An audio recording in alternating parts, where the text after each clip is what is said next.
ever felt discomfort before making a decision, or perhaps guilt over past choices? Today, we delve into a fascinating psychological concept, cognitive dissonance. In simple terms, cognitive dissonance is the mental tug-of-war that happens when our actions, beliefs, or values don't quite line up.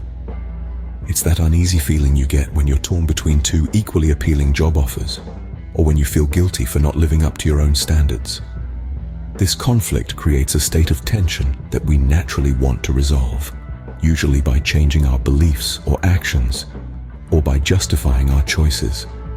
It's a universal human experience, and it's happening in your brain every day, influencing your decisions in ways you may not even realize. So cognitive dissonance is the mental discomfort we experience when we hold two or more contradictory beliefs, values, or attitudes. But how do we deal with this discomfort? Enter cognitive biases. Have you ever wondered why we often make decisions that may not be in our best interest? It's all down to cognitive biases. These are mental shortcuts or rules of thumb we use to speed up our decision-making process.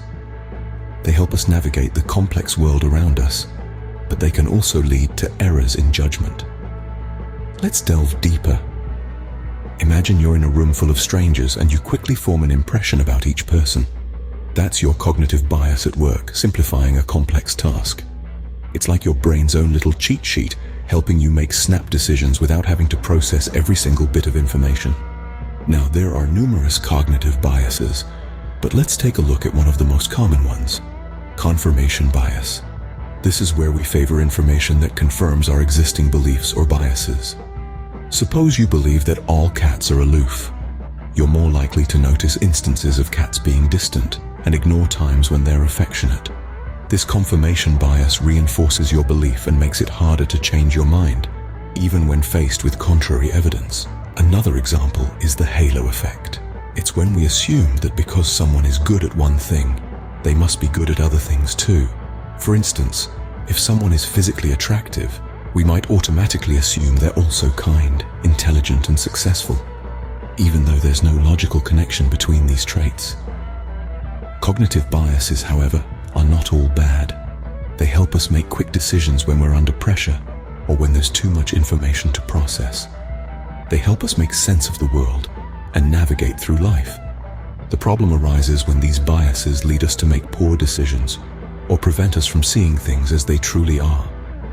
In essence, cognitive biases are our mind's way of simplifying decision-making, even if it can lead us astray.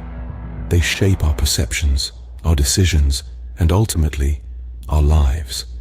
So understanding them is the first step towards making better, more informed decisions.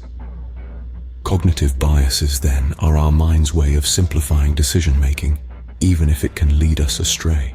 Now you may wonder, how does cognitive dissonance relate to cognitive biases? Well, let's dive in.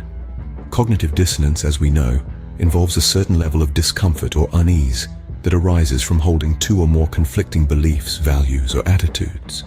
It's like trying to juggle flaming torches. It's tricky, and you're bound to feel the heat. On the other hand, cognitive biases are systematic errors in our thinking that affect the decisions and judgments we make. They're like the rose-colored glasses we sometimes wear to view the world in a way that's more palatable to us. Now, these two phenomena are more intertwined than you might think. Cognitive biases, in many respects, can be seen as a psychological tool we employ to avoid or reduce the discomfort of cognitive dissonance. They allow us to justify our choices, rationalize our behaviors, and thereby reduce the inherent discomfort that cognitive dissonance brings. Let's consider an example. Imagine you're aware that maintaining a healthy lifestyle is important, but you also love indulging in junk food and lazing around. The conflict between your understanding of health and your lifestyle choices creates cognitive dissonance. You feel uncomfortable, maybe even guilty. So how do you cope? You might employ a cognitive bias, such as the confirmation bias, where you selectively gather and focus on information that supports your existing beliefs or behaviors. You might justify your unhealthy lifestyle by emphasizing the short-term pleasures it brings, the delicious taste of junk food, the comfort of a day spent on the couch. You downplay the long-term health consequences, and voila, your discomfort reduces. This doesn't mean cognitive biases are inherently bad. They're part of being human, part of our psychological makeup. However, being aware of how they operate can help us navigate our thoughts and behaviors more effectively and make more balanced, rational decisions.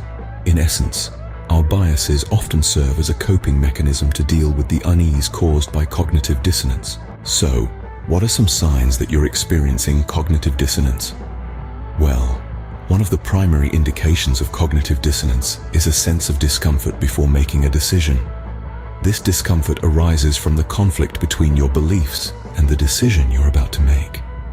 It's like when you're trying to choose between a decadent chocolate cake and a healthy salad. You know the salad is better for your health, but that cake looks oh so tempting. Another sign is feeling guilty over past decisions. If you've ever made a decision that contradicts your values or beliefs, you might have experienced a lingering sense of guilt. For instance, let's say you're a staunch environmentalist, but you couldn't resist buying that gas-guzzling sports car. That twinge of guilt you feel when you rev the engine, that's cognitive dissonance. Shame or embarrassment over a decision can also be indicative of cognitive dissonance. This often leads to hiding decisions from others. Imagine you're a vegan, but you sneak a cheeseburger now and then. If you feel compelled to hide this from your vegan friends, you're likely experiencing cognitive dissonance. Justification or rationalization of behavior is another common sign. It's the mental gymnastics you do to reconcile your actions with your beliefs. So you might justify eating that cheeseburger by telling yourself that one burger won't make a difference, or that you deserve a treat. Finally, you might notice yourself doing something out of social pressure, not true interest. Let's say you hate horror movies, but you watch them because everyone else in your group does. If you find yourself justifying it by saying things like, "It's not that scary," or "I don't want to be the party pooper," then you're probably dealing with cognitive dissonance. Recognizing these signs can be the first step toward addressing cognitive dissonance. Understanding cognitive dissonance and biases isn't just about learning psychological terms. It's about understanding ourselves better. And that's the crux of our exploration today. Let's take a moment to journey back through our discussion. We've tackled the concept of cognitive dissonance, a psychological phenomenon where we experience mental discomfort due to conflicting beliefs, values, or behaviors. It's the unease you feel when you're about to make a decision, the guilt that lingers after a choice made in haste, or the shame that follows a decision you'd prefer to keep hidden from others. It's the justification we weave around our actions, or the things we do out of social pressure rather than genuine interest. Next, we delved into the world of cognitive biases, those subconscious shortcuts our mind takes when processing information. These biases can lead us to make irrational decisions, steer us towards certain beliefs, or even influence our memory recall. Then, we bridged the gap between cognitive dissonance and biases. We saw how our minds use these biases as a defense mechanism to avoid the discomfort of cognitive dissonance. For instance, we might use the confirmation bias to seek out information that aligns with our existing beliefs, thereby reducing the dissonance. We may also use the hindsight bias to convince ourselves that we knew all along what the outcome of a decision would be, thus soothing our discomfort. We've explored the signs of cognitive dissonance, from feelings of discomfort before making a decision to feelings of guilt or shame over past decisions. We've also touched on the tendency to hide these decisions from others, the inclination to justify or rationalize behavior, and the propensity to act under social pressure rather than true interest. But why is it important to recognize these phenomena in our lives? The key lies in awareness. Recognizing when we are experiencing cognitive dissonance or falling prey to cognitive biases can help us make more thoughtful and informed decisions. It can help us question our initial reactions and beliefs, and encourage us to seek out diverse information and perspectives. It can also lead us to be more understanding and empathetic towards others, recognizing that they too are influenced by these psychological phenomena. So, as we wrap up this exploration, let's remember that these concepts aren't just abstract psychological theories. They are integral parts of our daily lives, influencing our thoughts, decisions, and interactions with others. Remember, it's natural to experience cognitive dissonance and to rely on cognitive biases, but being aware of them can help us make decisions that align with our true values and beliefs. Until next time, Keep exploring the fascinating world of psychology.